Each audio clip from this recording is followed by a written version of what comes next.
عبده ليكون للعالمين نذيرا والصلاة على من جعله شاهدا ومبشرا ونذيرا وداعيا إلى الله بإذنه وسراجا منيرا وعلى آله الذين أذهب الله عنهم الرجس وطهرهم تطهيرا.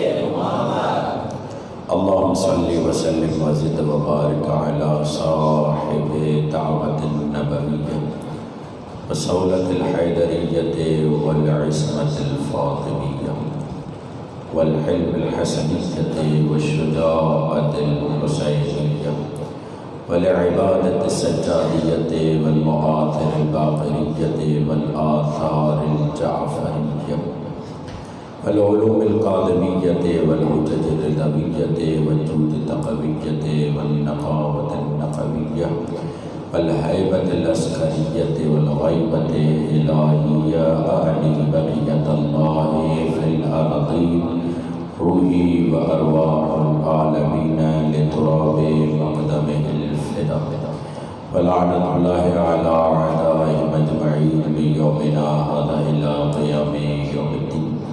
رب اشرح لي صدري ويسر لي أمري واحلل عقدة من لساني يفقهوا قولي أما بعد. قال الله سبحانه وتعالى في كتابه المجيد وفرقانه الحميد وقوله الحق بسم الله الرحمن الرحيم ذلك الذي يبشر الله عباده الذين آمنوا وعملوا الصالحات قل لا أسألكم عليه أجرا إلا المودة في القربى ومن يقترف حسنة نزد له فيها حسنا إن الله غفور شكور. درود بھیجیے گا محمد وعلى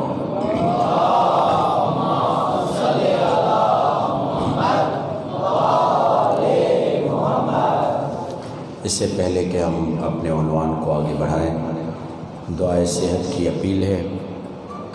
ہمارے برادر عزیز سکندر علی کل ان کا ہارٹ کا آپریشن ہے، بائی پاس ہے ان کی صحت عاجلہ و کلی کے لیے یہاں پر مومنین جتنے بھی بیمار ہیں جسمانی روحانی طور پر ان سب کی صحت عاجلہ و کلی کے لیے، تمام مومنین کی نیک حاجات کی برآوری کے لیے، جہاں کئی مومنین مجلس کے اعزاب مصروف عمل ہیں ان کی عزت جان مال آبرو کی حفاظت کے لیے، پرچم اسلام پرچم حضرت عباس امام زمانہ کے ذریعے پوری دنیا پہ بلند ہونے کے لیے، امام کے ظہور میں تعجیل کے لیے، یہ جو مومنین، یہ جو تعاون کرنے والے، یہ جو بانیان، یہ جو خدمت گزاران اس بارگاہ میں اس مجلس میں جس اعتبار سے بھی تعاون فرماتے ہیں، دام درم قدم سخن، ان سب کی خدمت کی قبولیت کے لیے سب مل کر یک زبان ہو کر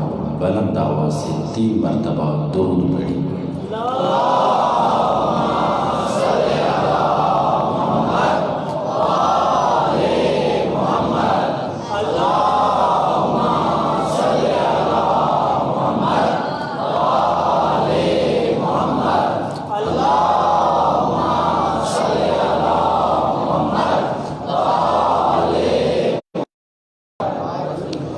سامعین محترم، سورہ شورا کی آیت نمبر 23 کی تلاوت کا شرف حاصل کیا.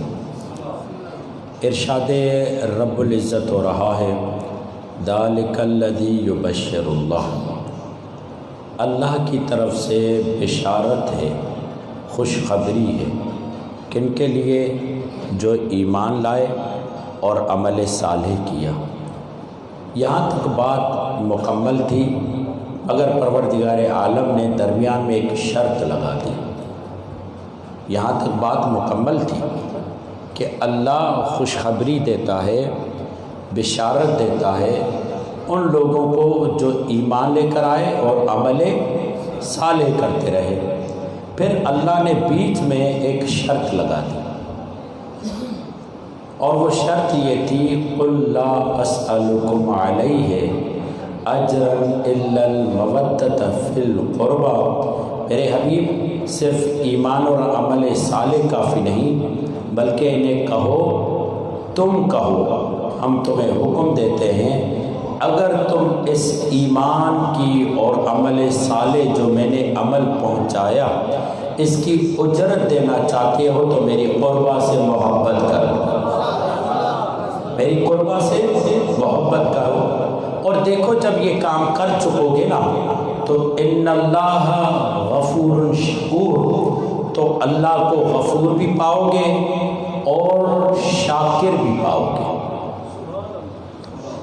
دیکھیں قرآن فہمی میں، قرآن کو سمجھنے میں علماء کرام فرماتے ہیں کہ ایک لمبی آیت آتی ہے، آخر میں دو اللہ کے اسم آتے ہیں، وہ دو اسم آ کر یا ایک اسم آ کر پوری آیت کو کوڈ ورڈ میں بیان کر دیتا ہے، پوری آیت کو کوڈ ورڈ میں اللہ کی صفت میں بیان کر دیتا ہے۔ اللہ نے کیا کہا؟ ان اللہ غفور شکور، اللہ غفور بھی ہے شکور بھی ہے۔ سوال یہ ہے کہ اللہ غفور کب ہوتا ہے، شکور کب ہے؟ اس آیت میں دو حصے ہیں، تیسرا حصہ یہ ہے، پہلا حصہ کیا ہے کہ ذالک الذی یبشر اللہ، اللہ کی طرف سے بشارت ہے، خوشخبری ہے ان لوگوں کے لیے جو ایمان لائے، عمل صالح انجام دیا، یہ ایک حصہ ہے۔ دوسرا حصہ قُلْ لَا أَسْأَلُكُمْ عَلَيْهِ أَجْرًا إِلَّا الْمَوَدَّةَ فِي الْقُرْبَى، یہ دوسرا حصہ، یعنی پہلے حصے کے لیے اللہ نے کہا ان اللہ غفور، دوسرے حصے کے لیے کہا ان اللہ شکور۔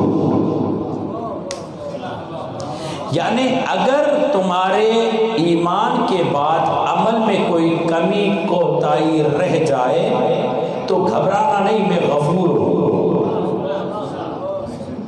پریشان مت ہونا، میں غفور ہوں۔ اور قُلْ لَا أَسْأَلُكُمْ عَلَيْهِ أَجْرًا کے مقابلے میں کہا ان اللہ شکور، یعنی اگر اہل بیت سے محبت کرو گے تو وہاں تم غفور پاؤ گے، یہاں پر میں خود اللہ تمہارا شکریہ ادا کروں گا، میں اللہ خود تمہارا شکریہ ادا کروں گا۔ پروردگار اہل بیت کی محبت میں شکریہ کہاں؟ اس لیے کہ پورے دین کا مطلب ثابت ہی تب ہوتا ہے جب تم اہل بیت سے محبت کرو، پورے دین کا نچوڑ، پورے دین کی روح، یعنی یہ جو تم نماز پڑھتے ہو، یہ جو روزے رکھتے ہو، یہ جو حج کرتے ہو، یہ پورا ڈھانچہ ہے، توجہ ہے، یہ پورا ڈھانچہ ہے۔ اس ڈھانچے میں اگر روح پیدا کرنا چاہتے ہو، دیکھیں یہ مائک ہے نا، یہ آپ تک آواز کب پہنچائے گی؟ جب لائٹ ہو۔ اگر لائٹ نہیں ہوگی، خوبصورت سے خوبصورت مائک رکھ دیں، یہ آواز نہیں پہنچائے گی۔ کہا بھلی خوبصورت سے خوبصورت نماز پڑھو، خوبصورت سے خوبصورت حج کرو، خوبصورت سے خوبصورت روزہ رکھو، خوبصورت سے خوبصورت اللہ کی راہ میں مال دو، یہ تو قبول تب ہوگا جب ولایت والے محمد کے ساتھ ہو۔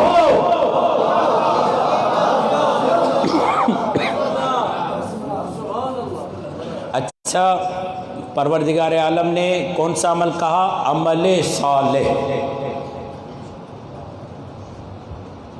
ہر عمل نہیں بلکہ عمل صالح۔ صالح عمل کسے کہتے ہیں؟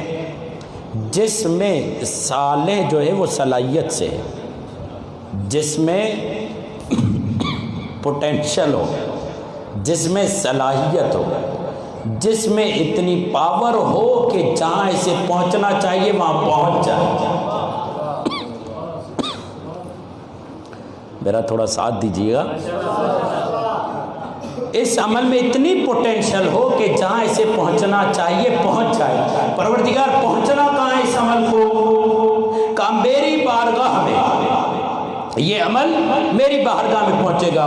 یہی تو ہے والعصر ان الانسان لفی خسر الا الذین آمنوا وعملوا الصالحات۔ ہر عمل نہیں بلکہ وہ عمل جو عمل صالح، جو صالح عمل ہوگا وہی خدا تک پہنچے گا۔ ہر عمل خدا تک نہیں پہنچے گا۔ میں مقدمہ بنا رہا ہوں اہل بیت کی ولایت کتنی ضرورت ہے۔ صالح عمل خدا تک پہنچے گا، یعنی جس میں پوٹینشل ہو، جس میں پاور ہو، جس میں قوت ہو، جس میں قدرت ہو خدا تک پہنچنے کی۔ جب خدا تک پہنچے گی تو قبول ہوگی، یعنی جب خدا تک عمل پہنچے گا تو قبول ہوگا نا۔ چلیں پھر دوسری میں قرآن مجید کی سورہ کی تلاوت کرتا ہوں، آپ اسی طرح خاموشی سے سنتے رہیں، مجھے زور دینا ہے، بھلی آپ یہ سازش کرتے رہیں میں زور سے بولتا رہوں۔ صلوات پڑھی محمد والے۔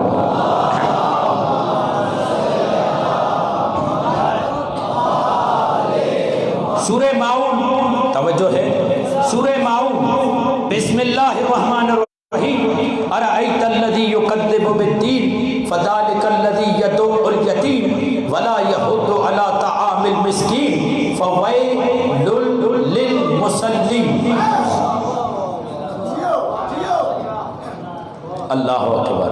کیا تم نے نہیں دیکھا یہ دین کو جھٹلا رہے ہیں؟ کیسے دین کو جھٹلا رہے ہیں؟ یتیم کو کھانا کھلاتے تو نہیں، مگر جو کھلاتا ہے اس کو بھی منع کرتے ہیں۔ نیاز تم نہیں کھلاتے، نیاز ہم کھلاتے ہیں، نیاز ہم کھلاتے ہیں۔ تکلیف تمہیں کیوں ہوتی ہے؟ پتہ چلا جو در حسین سے جڑ جائے وہ سخی ہوتا ہے۔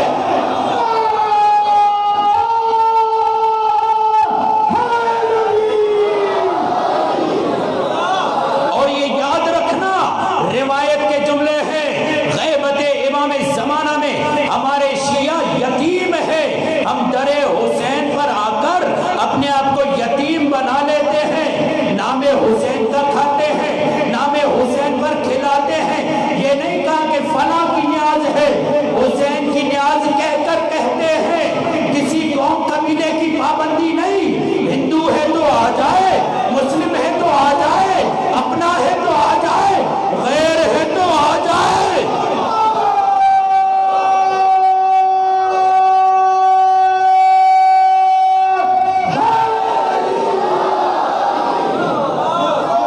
کیونکہ اس رزق کا اثر ہوتا ہے۔ ایک لقمہ کھلا کے دیکھو، وہ تمہارا اپنا نہ ہو جائے تو پھر کہنا۔ لقمے کا اثر ہوتا ہے، لقمے کا اثر ہوتا ہے۔ اسی لیے ہمیں بزرگوں نے تاکید کی ہے، جو بھی آئے نام حسین پر کھلاؤ، اپنے نام پر نہیں، نام حسین پر کھلاؤ۔ یعنی کیا؟ یعنی اسے حسینی بناؤ، اپنا نہیں۔ اسے بتاؤ میں در حسین سے تمہیں دے رہا ہوں، اور میری کیا اوقات، میری کیا مجال کہ میں اپنی جیب سے دوں۔ میرا وجود حسین کے تصدق سے ہے، میری زندگی، میری سانسیں حسین کے تصدق سے ہے۔ تو قرآن نے کہا وہ لوگ دین کو جھٹلاتے ہیں جو خود تو نہیں کھلاتے،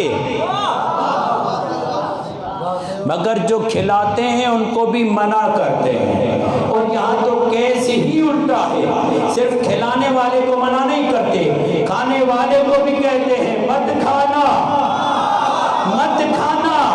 بھائی کیوں نہ کھائے؟ کہا شیعہ ہو جاؤ گے، مانا نا رزق میں اتنا اثر ہوتا ہے۔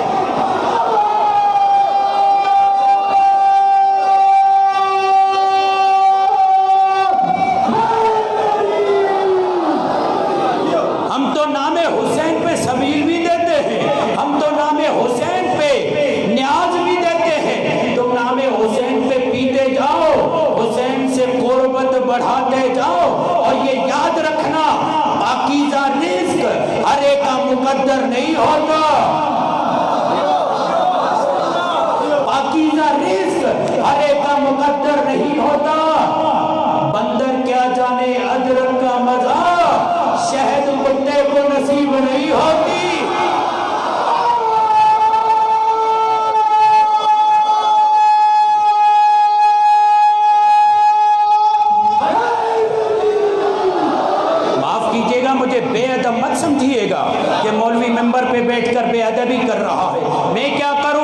رسول خدا کے خیمے کی طرف کسی نے تیر پھینکا تھا، رسول خدا کے خیمے کی طرف کسی نے تیر پھینکا تھا، تو رسول خدا نے کیا کہا تھا؟ اخلاق کا مجسمہ جس سے پوری دنیا اخلاق سیکھتی ہے، رسول نے یہ کہا من ھذا الکلب، کون ہے جو اس کتے کا منہ بند کرے؟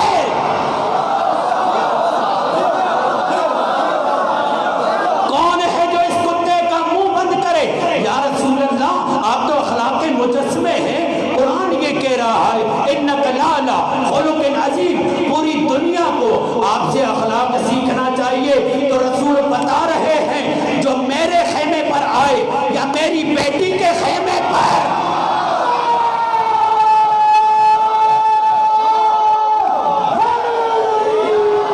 کیوں؟ اس لیے کہ میرے خیمے پر جو تیر پھینکے وہ بھی کتا ہے، اور یاد رکھو جس در پہ میں جا کر 8 مہینے سلام کروں السلام علیکم یا اہل بیت النبوہ، نبی ہو کر فجر بعد میں پڑھتا ہوں، سلام پہلے کرتا ہوں۔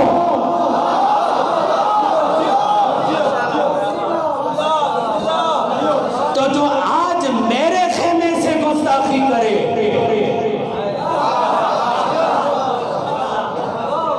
کہاں کی بات کہاں تک پہنچ گئی؟ ارأیت الذی یکذب بالدین فذلک الذی یدع الیتیم ولا یحض علی طعام المسکین۔ یہ جو کھلانے والے ہیں، کھلانے والے پر بھی یہ رنجیدہ ہوتا ہے، یہ کھلا کیوں رہے ہیں، اور اگر بس نہ چلے تو جو کھانے والا ہے اسے منع کرتے ہیں، خبردار کھانے مت جانا، باتیں نہیں سنتے نہ سنو، مگر کھانا بھی نہیں کھانا۔ کیوں؟ اس لیے کہ رزق کا اثر ہوتا ہے، لقمے کا اثر ہوتا ہے، یہی وجہ ہے، توجہ یہی وجہ ہے۔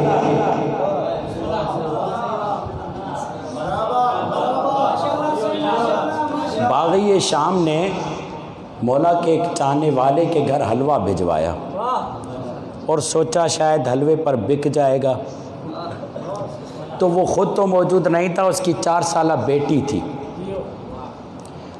ظاہر سی بات ہے میٹھے سے بچے محبت کرتے ہیں، تو جب اس نے تھوڑا بہت حلوہ کھایا تو باپ آ گیا، کہا بیٹا میں جلدی میں آیا ہوں اس لیے کہ یہ باغی شام کی طرف سے آیا ہے، علی کے دشمن کی طرف سے آیا ہے، میں امیر شام نہیں کہتا۔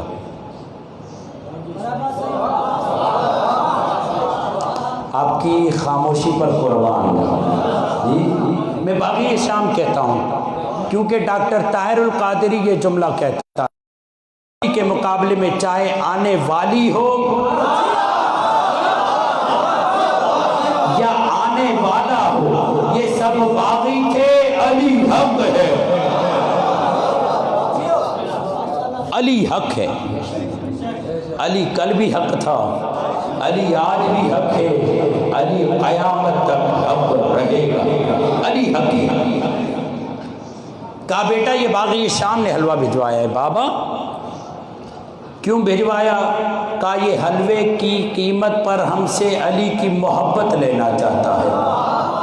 تو فوراً عمر کتنی ہے؟ 4 سال، باپ بھی شاعر ابوالاسد علی، خود بھی شاعر کی بیٹی ہے، 4 سالہ، شعر اس نے کہا، اور شعر کے الفاظ یہ تھے، اے باغی شام تمہارا منہ کالا ہو جائے گا۔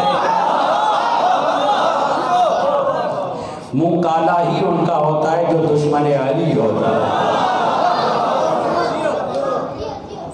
آزما کر دیکھو، جو علی کا دشمن ہے اس کے سامنے علی کا نام لے کر دیکھو، خود بخود پتہ چل جائے گا کس کے چہرے پر نور ہے، کس کا چہرہ کالا ہو جاتا ہے۔ یہ لوگ پوچھتے ہیں آپ لوگ علی والے ایک دوسرے کو پہچان کیسے لیتے ہیں؟ گاڑی میں بیٹھے علی والے ہو،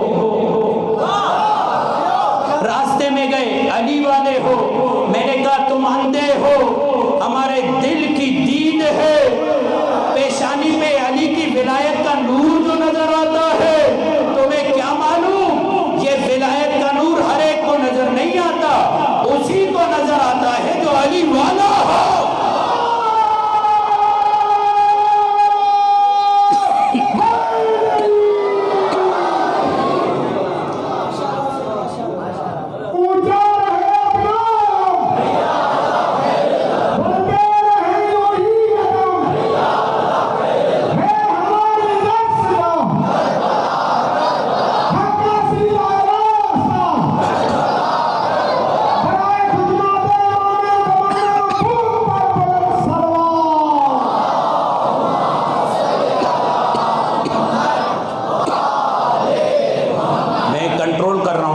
سختی سے کہا ہے، مولانا زور سے مت بولیے۔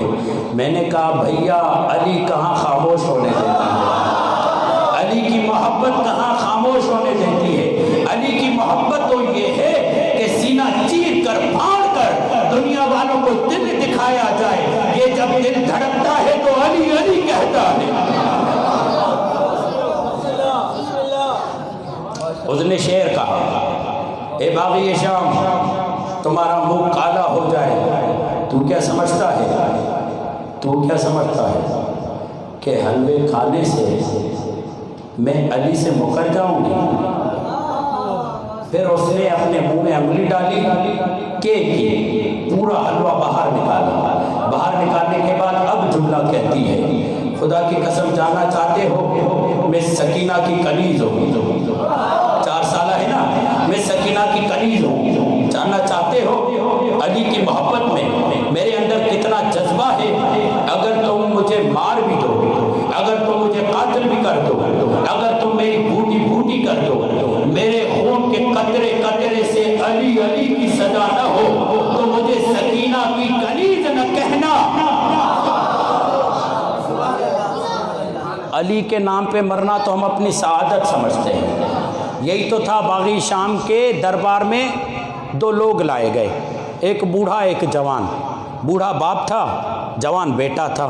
سوال ہوا پہلے کس کو مارا جائے، بوڑھے کو یا جوان کو؟ ایسا عشق کہاں نظر آئے گا؟ کہا کس کو مارا جائے، بوڑھے کو یا جوان کو؟ باپ نے بڑھ کر کہا پہلے میرے بیٹے کو مارو پھر مجھے مارو۔ کہا عجیب بات ہے، دنیا چاہتی ہے پہلے میں مر جاؤں بعد میں میرا بیٹا مرے۔ تو نقصان کا سودا کر رہا ہے۔ کہا تم کیا جانو کہ سودا کرنا کہتے کسے ہیں؟ یہ عشق کی تجارت ہے، جو علاقہ عشق سے تعلق نہ رکھے اسے کاروبار نہیں کرنا چاہیے۔ عشق والے ہی کاروبار کرنا چاہتے ہیں۔ کہا میں جانتا ہوں کتنا بڑا فائدہ ہے۔ کیا فائدہ ہے؟ دیکھو یہ ابھی جوان ہے، ابھی اس کے اندر حسرتیں کوٹ کوٹ کے بھری ہوئی ہیں۔ مبادہ تو مجھے مار دو، بعد میں اسے بہلا کر پھسلا کر لالچ دے کر علی کی ولایت سے دور کر دو، علی کی ولایت سے دور کر دو۔ جو پہنچے ان تک میرا سلام، علی کی ولایت سے دور کر دو۔ میں اس کا مرنا تو قبول کروں گا، علی کی ولایت سے دوری قبول نہیں کروں گا۔ مرے گا تو اطمینان ہوگا کہ مرا ہے علی کی محبت میں۔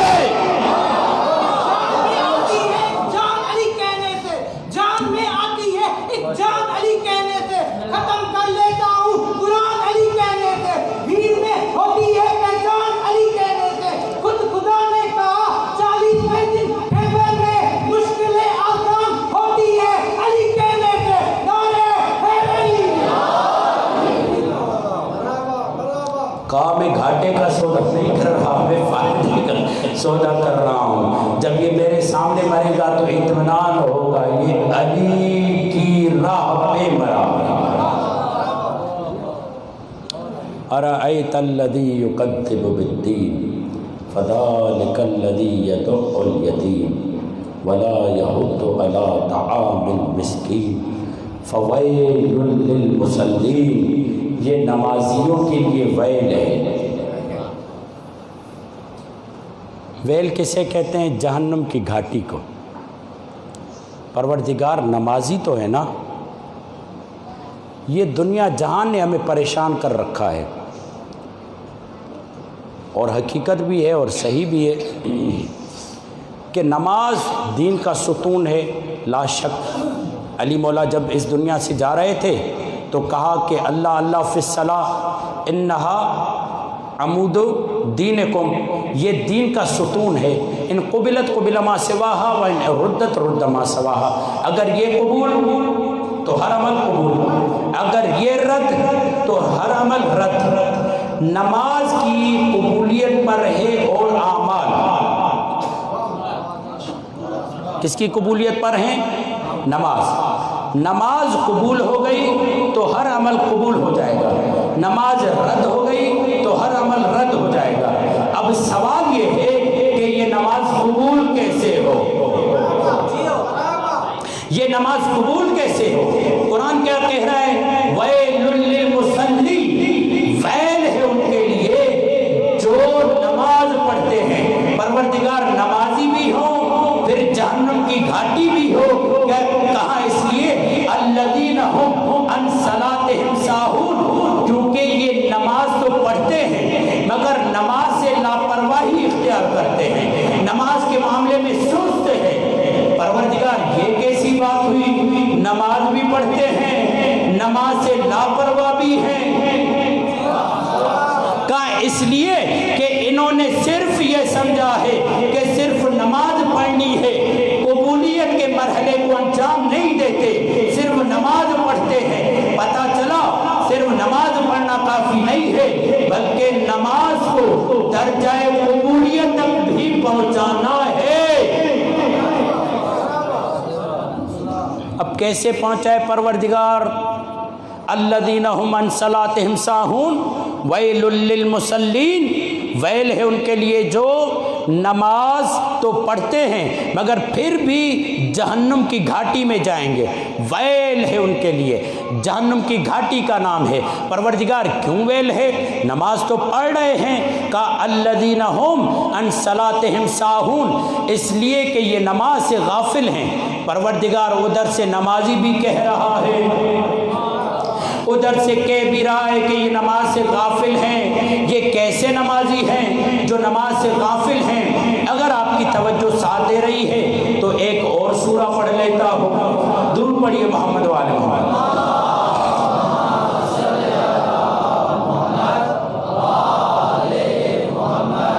اس سے اچھے انداز میں درود پڑھیے۔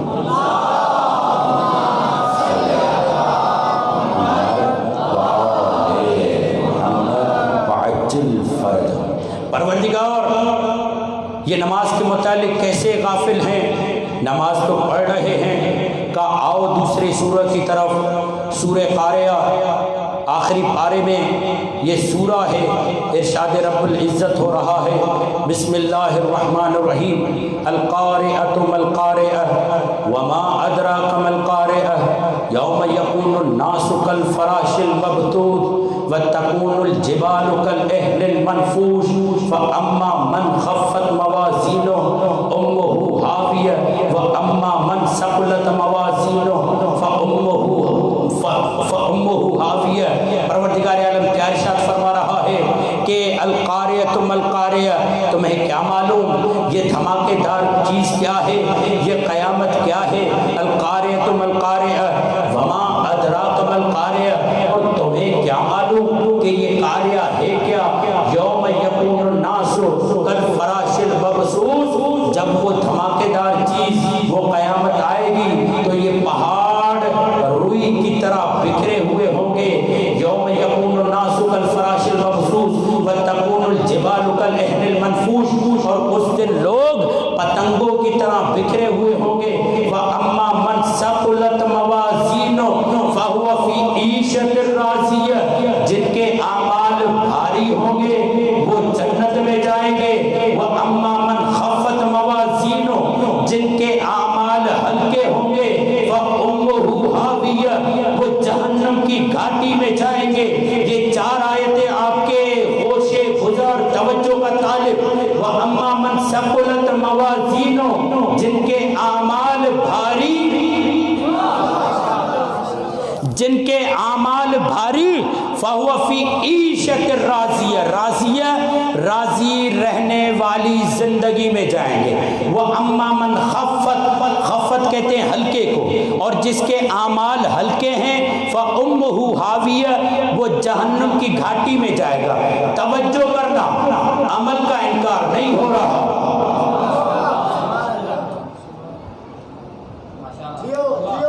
میرا سادہ مجمع خدا یہ کہہ رہا ہے جس کے اعمال بھاری ہوں، جس کے اعمال ہلکے ہوں، عمل کا خدا انکار نہیں کر رہا، بس کوئی چیز بتانا چاہ رہے پروردگار کچھ چیزیں ایسی ہیں جن سے عمل بھاری ہو جاتا ہے، کچھ چیزیں ایسی ہیں جن سے عمل ہلکا ہو جاتا ہے۔ پروردگار وہ کون سی چیز ہے جس کی وجہ سے عمل بھاری ہو جاتا ہے، جس کی وجہ سے عمل ہلکا ہو جاتا ہے؟ میرا خاموش مجمع بڑی توجہ سے قرآن سماعت فرما رہا ہے، چلو میں تیسری سورہ پڑھ دیتا ہوں۔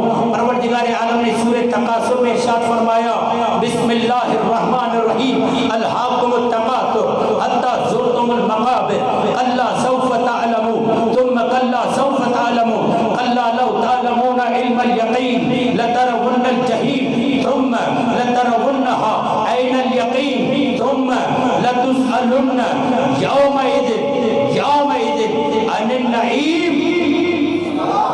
خدا یہ کہہ رہا ہے گھاٹے میں ہیں وہ لوگ جو کثرت کے پیچھے پڑے ہوئے ہیں، یہاں تک کہ وہ قبروں میں پہنچ جائیں گے اور خود ہی اپنی آنکھوں سے دیکھ لیں گے پوری قبر کا حال و احوال، انہیں علم الیقین بھی ہو جائے گا، حق الیقین بھی ہو جائے گا، عین الیقین بھی ہو جائے گا۔ اور آخری آیت ثم لتسألن یومئذ عن النعیم، پھر ان سے نعمت کے بارے میں سوال ہوگا۔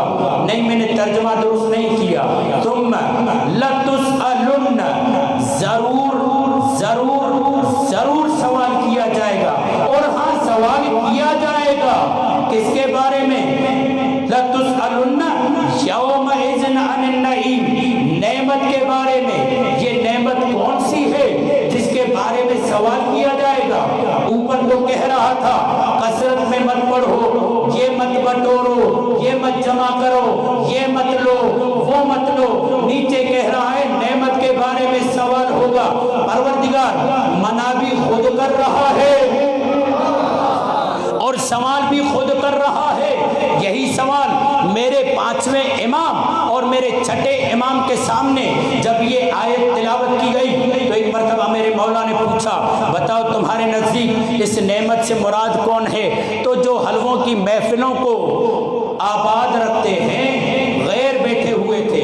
کہا مولا اس سے مراد ہم حلوہ لیتے ہیں، ہم شربت لیتے ہیں، ہم ٹھنڈا پانی لیتے ہیں، ہم اچھی غذا لیتے ہیں۔ تو ایک مرتبہ میرے مولا نے یہ جملہ کہا کہ واللہ، خدا کی قسم، سوگند بخدائی کہ جان مدد او، مجھے قسم اس خدائے برتر و بزرگ کی جس کے قبضے قدرت میں مجھ محمد و جعفر کی جان ہے، اگر تم قرآن ہم سے لیتے تو ہم تمہیں بتاتے کون سی آیت پہاڑ پہ اتری ہے، کون سی آیت زمین پہ اتری ہے، کون سی آیت مومن کے لیے ہے، کون سی آیت منافق کے لیے ہے، کون سی آیت ہمارے لیے ہے، کون سی آیت دشمن کے لیے ہے۔ اگر تم ہم سے قرآن لیتے تو اپنی مرضی کی تفسیر نہ کرتے۔ دیکھیں میں نے آپ کو روکا ہوا ہے نتیجہ دینے سے۔ سورہ معاون کی تلاوت کی، ٹھیک، پھر سورہ قاریہ کی تلاوت کی، نتیجہ نہیں دیا۔ اب سورہ تکاثر کی تلاوت کی، ابھی نتیجہ دینے میں جلدی نہیں ہے، یوں ہی خاموشی سے سنتے رہے، نتیجہ آپ تک پہنچ جائے گا۔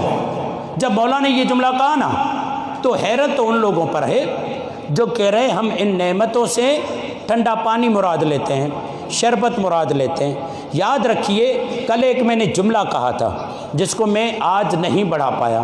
وہ جملہ یہ تھا، جب انسان بولتا ہے نا اس کے مزاج کا پتہ چلتا ہے۔ جیسے خوشی اور غم انسان کی شخصیت کو بتاتا ہے، ویسے اس کا بولنا اس کے مزاج کو بتاتا ہے۔ یہ الف سے انار کیوں پڑھاتے ہیں، الف سے اللہ کیوں نہیں پڑھاتے؟ توجہ ہے؟ کاف سے کعبہ کیوں نہیں پڑھاتے، عین سے علی کیوں نہیں پڑھاتے؟ اس لیے کہ یہ بتا رہے ہیں ہم دنیا والے لوگ ہیں، دنیا ہی پڑھیں گے۔ جو علی والا ہوگا وہ الف سے اللہ پڑھائے گا، بے سے بسم اللہ پڑھائے گا، تے سے تقدیر کا مالک علی پڑھائے گا، سے آب کوثر کا مالک علی پڑھائے گا، عین سے عین اللہ علی پڑھائے گا، کاف سے کعبۃ اللہ پڑھائے گا، یہ تمام چیزیں پڑھائے گا، میم سے محمد پڑھائے گا۔ کیوں؟ جو علی والا ہوگا وہ اپنا درس دے گا، جو دنیا والا ہوگا وہ اپنا درس دے گا.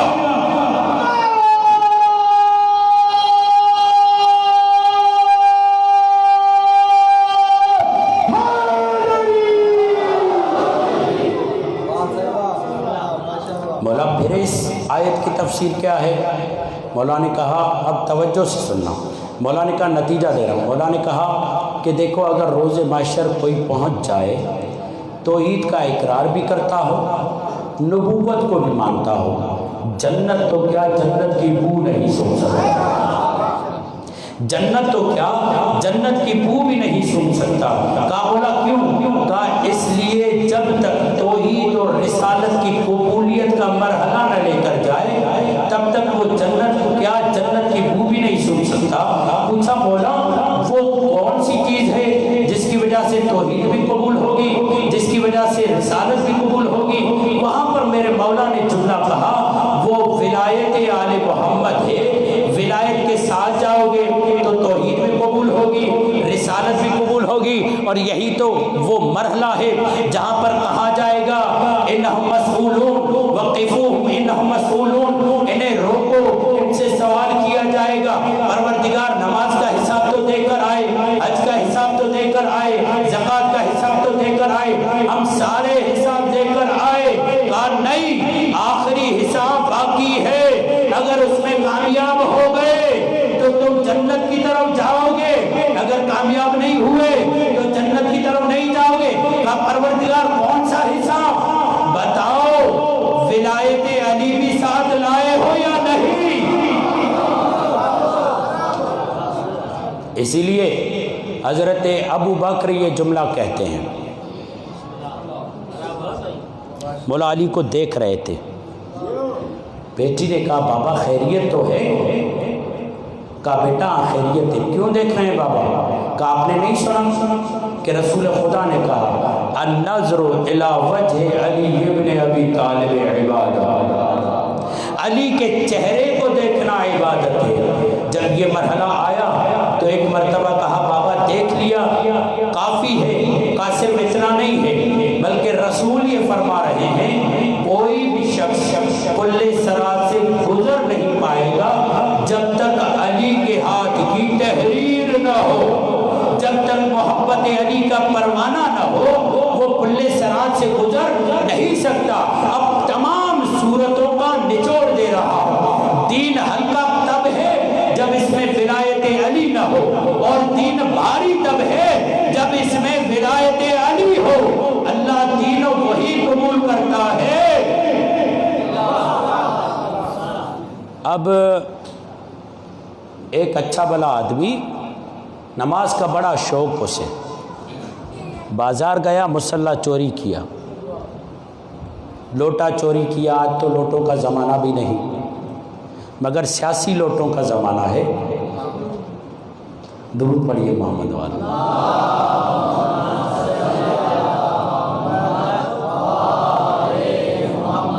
یہ بیچارے سادے لوگ ہوں گے نا، انہیں پتہ نہیں ہوگا سیاسی لوٹا کیا ہوتا ہے.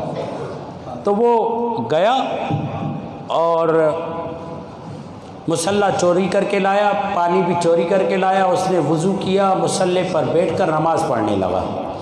جو یہ منظر دیکھ رہا تھا اس نے کہا حضور آپ کی نماز تو ہوگی نہیں. کہا کیوں نہیں ہوگی؟ میں اتنے حضور خشوع سے نماز پڑھ رہا ہوں. کہا جو چوری کے مصلی پر نماز پڑھے اس کی نماز نہیں ہوگی. کیا مطلب؟ یعنی جو چوری سے چیز حاصل ہو، یعنی بغیر اجرت کے مصلی لے کر آیا، بغیر اجرت کے. اب یہ بغیر اجرت کے مصلی لے کر آیا، اب اس کو اس کا ثواب نہیں ملے گا. تو رسول خدا کیا کہہ رہے ہیں؟ دین کی اجرت کیا ہے؟ دین کی اجرت ہے محبت اہل بیت. تم نمازیں پڑھتے رہو، اللہ چوری میں حساب کرتا رہے گا. تم روزے رکھتے رہو، اللہ چوری میں حساب کرتا رہے گا. اور جب وہاں پہنچو گے نا صرف چوری چوری چوری لکھی ہوگی، کہو گے پروردگار میں تو نمازیں پڑھتا تھا. اللہ کہے گا میں نے جو اجرت قرار دی تھی تم نے وہ ادا کی نہیں، تم نے وہ ادا کی نہیں. تو سوال کرے گا پروردگار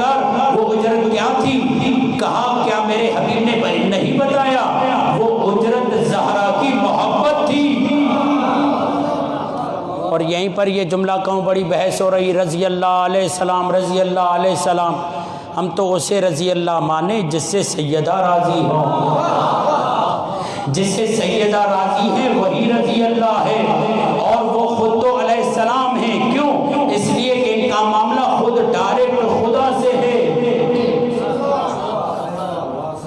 ہمارے اعمال پہنچنے ان کے ذریعے۔ درود پڑھیے مولانا۔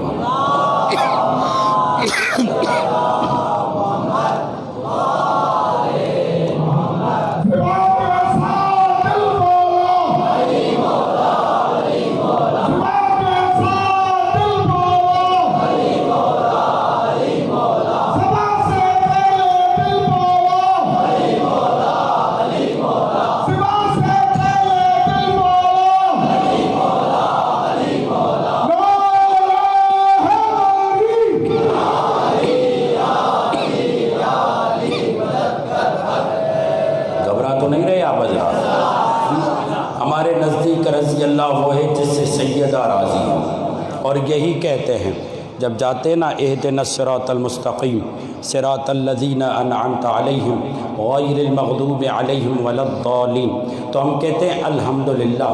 کوئی اور کہتا ہے آمین، کوئی اور کہتا ہے آمین، اور ہم کہتے ہیں جو آمین کہنے والے وہ بھی صحیح ہے، جو الحمدللہ کہنے والے ہیں وہ بھی صحیح ہیں۔ جن کی دعا قبول ہو گئی ہو وہ الحمدللہ کہیں،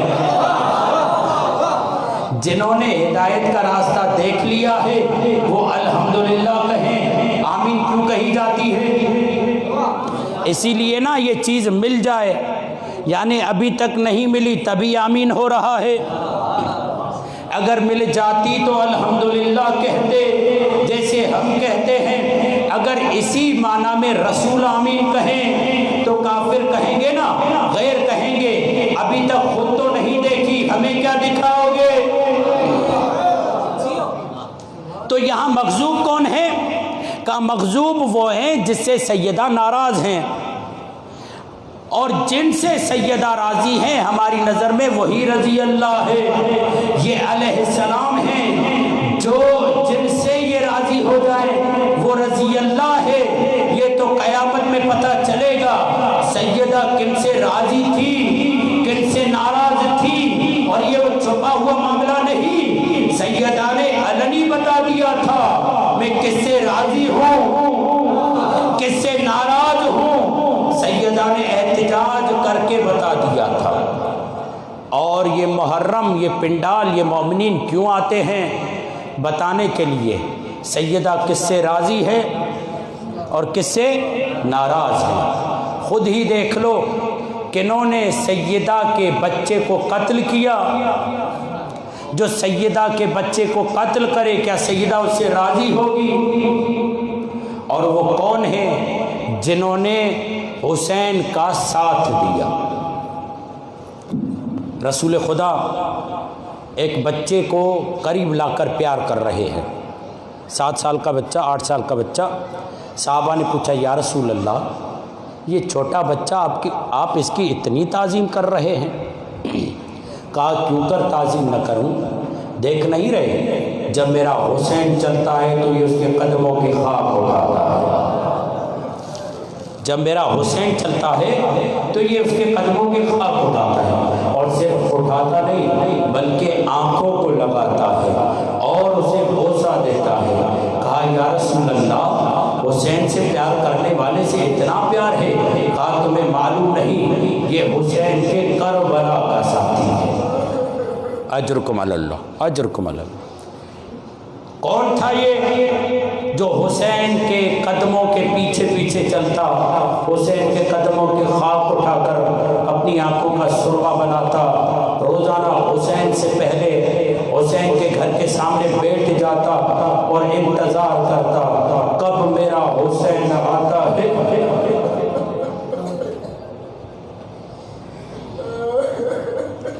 مظاہر اپنے بیٹے کو لے کر مدینے سے چلا گیا، مگر بیٹے کو حسین کے بغیر چین کب آتا تھا؟ وہاں بیٹا بیمار ہو گیا۔ کہا میرے لخت جگر کیوں بیمار ہوا ہے؟ کہا بابا جب تک وہ حسین کو نہ دیکھوں میری شفا یابی نہیں ہوگی۔ کہا حبیب واپس چلو، مدینے چلتے ہیں، جو حسین کے بغیر بیمار ہو جائے اسے حبیب کہتے ہیں۔ بچپن سے طویل مصائب نہیں پڑھوں گا، آنسو لے کر آنا تمہاری آنکھ میں میری ضمانت نہیں، یہ بھیک ہے زہرا سے، جو لے سکے وہ لے لے۔ کوشش کروں گا کہ تمہاری آنکھ میں آنسو آ جائے تاکہ تمہارا آنسو زہرا کے رومال کا مقدر ہو جائے۔ یہ کیوں روتے ہیں؟ اس لیے، اور یہ میں بار بار کہہ رہا ہوں، سیدہ ہمارے فضائل سننے نہیں آتی، انتظار کرتی ہیں کب میرے حسین کی مظلومیت بیان ہوتی ہے۔ اجرکم علی اللہ، اجرکم علی اللہ۔ اگر مجلس عزا میں ایک فرد کی بھی صدا بلند ہو جائے، سیدہ کہتی ہے میں نے تمہاری مجلس کو قبول کر لیا، مگر سیدہ کہتی ہے حق کے مجلس ادا نہ ہوا، کیوں؟ اس لیے میرے حسین پر ایسے رو جیسے بوڑھی ماں جوان پہ روتی ہے۔ تجھے پتہ ہی نہیں میرا حسین کتنا قیمتی تھا، میں نے جسے چکیاں پیس پیس کر پالا ہو، میرے ہاتھ زخمی ہو جاتے تھے، میں کوشش کرتی تھی میرے حسین کو کوئی زخم نہ لگنے پائے۔ رسول خدا ایک جگہ سے گزرے، دیکھا کوئی بچہ رو رہا ہے، دق الباب کیا، اے بچے، معلم نکل آیا، پوچھا بچہ کیوں رو رہا ہے؟ معلم نے کہا میں نے تنبیہ کی ہے۔ رسول خدا نے کہا اس بچے کو مت رلاؤ، اس بچے کو رونے مت دو۔ کہا یا رسول اللہ رونے نہیں دیتا، مگر آپ اس بچے پر اتنی توجہ کیوں کر رہے ہیں؟ کہا کیا کروں، اس کا رونا میرے حسین سے ملتا ہے۔ میں کہوں گا یا رسول اللہ جس کا رونا حسین سے مل رہا ہو اس بچے کا رونا قبول نہیں، اللہ جانے حسین کے بارے میں کیا خیال ہوگا۔ چلیں یہ روایت آ گئی ہے تو سن لیں، مقدمہ باندھ رہا ہوں۔ ایک مرتبہ سیدہ مولا امام حسن اور مولا امام حسین کو رسول کی بارگاہ میں لے کر آئی اور کہا بابا میرا حسن شکایت کر رہا ہے۔ کہا بیٹا کیا شکایت کر رہا ہے؟ کہا بابا میرا حسن یہ کہتا ہے بابا نانا مجھ سے کم پیار کرتے ہیں، حسین سے زیادہ محبت کرتے ہیں، مجھ سے کم محبت کرتے ہیں، حسین سے زیادہ محبت کرتے ہیں۔ کہا بیٹا کیسے؟ کہا حسن یہ کہہ رہا ہے جب نانا مجھے چومتے ہیں تو صرف میرے لب چومتے ہیں، میری زبان چومتے ہیں، مگر جب حسین کو چومنے کی باری آتی ہے نا سر سے لے کر پیر تک چومتے ہیں۔ اجرکم علی اللہ، اجرکم علی اللہ، اجرکم علی اللہ۔ خدا کوئی غم نہ دے سوائے غم حسین کے۔ کہا بیٹا سنو گی میں حسین کو سر سے لے کر پیر تک کیوں چومتا ہوں اور حسن کو صرف لبوں پر کیوں چومتا ہوں؟ حسن جس کو زہر دیا جائے گا اسی لیے لب چوم رہا ہوں، اور حسین کون سی وہ جگہ ہوگی جو زخمی نہ ہوگی؟ ارے حسین کا سینہ، ارے حسین کے نب، ارے حسین۔ سنو گے کتنا بڑا ظلم ہوگا؟ دیکھنے والا جمال جب دیکھے گا نا کہ حسین کے ہاتھ سے انگوٹھی نہیں اتر رہی، حسین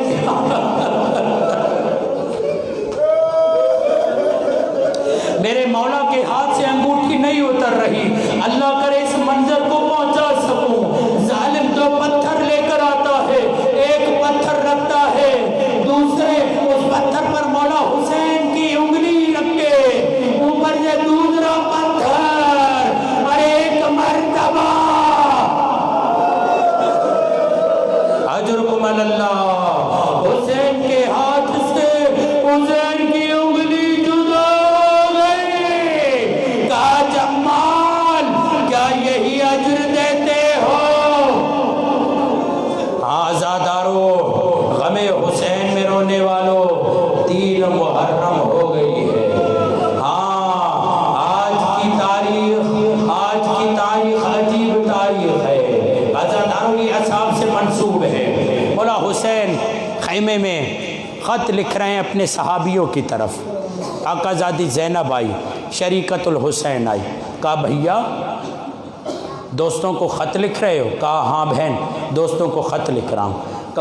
کہا بھیا اس دوست کو یاد کیا ہے جو آپ کے قدموں کی خاک اٹھاتا؟ اپنی آوازوں کو آزاد چھوڑیں، اپنی آوازوں کو آزاد چھوڑیں۔ میرے چھٹے مولا کا جملہ ہے، پروردگار جب یہ میرے جد پر گریہ کرتے ہیں اور آوازیں بلند ہوتی ہیں، میرے اللہ ان آوازوں پر رحم فرما، رونے میں شرمایا نہیں کریں۔ ایک مرتبہ کہا بھیا اس دوست کو یاد کیا ہے جو تمہاری خاک قدموں کی اٹھا کر سرما بناتا تھا؟ کہا بہن اچھا ہوا تم نے یاد دلایا۔ کہتے اسی لیے کہتے ہیں حبیب اور دوستوں میں فرق یہ ہے، اور دوستوں کو اور ساتھیوں کو حسین نے یاد کیا تھا، حبیب کو زینب نے یاد کیا تھا۔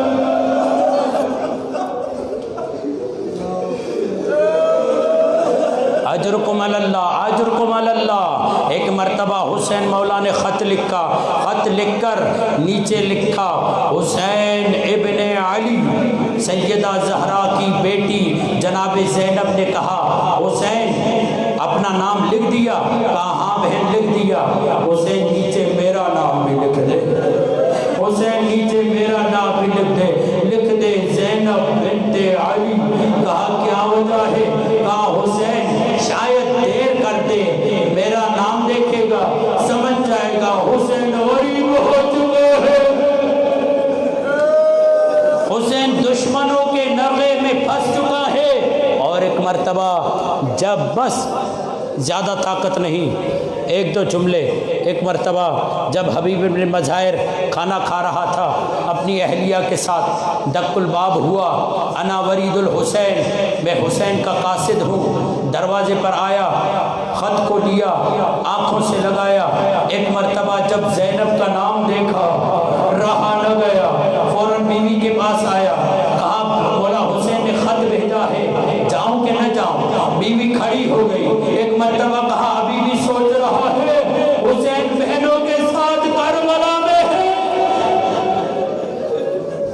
تو سوچ رہا ہے کہ جاؤں نہ جاؤں؟ عزادار و حبیب چلے، جب کربلا پہنچے نا اور جب اللہ اکبر کی صدائیں بلند ہوئی، حبیب نے اللہ اکبر کے، حبیب جب آئے تو اللہ اکبر کی صدائیں بلند ہوئی، ایک مرتبہ یہ صدائیں بی بی زینب کے کانوں پر پڑھی تو اونو محمد کو بلایا، اونو محمد جاؤ کون آیا؟